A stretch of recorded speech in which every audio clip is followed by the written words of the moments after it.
Fi ìbùkún rẹ̀ tú wa ká, fi ayọ̀ kún ọkàn wa, k'olúkúlùkù mọ̀fẹ́ rẹ̀, ká láyọ̀nú oore rẹ̀. Tú wa lára, tú wa lára, láginjù ayé já. Ọpẹ́ àtìyìn là ń fún ọ, fún ìyìn rere ayọ̀.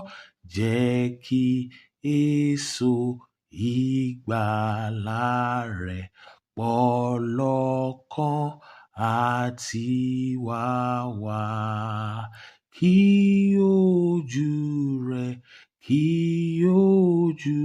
rẹ̀ má bá wa gbé títí lọ.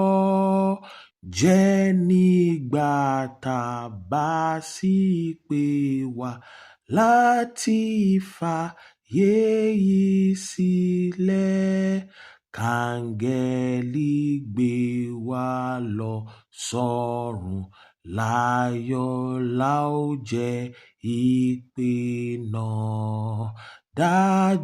Dájúdájú a ó sì jọba pẹ̀lú Kristi títí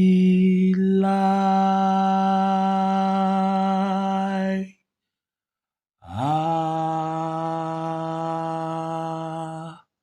Àmín.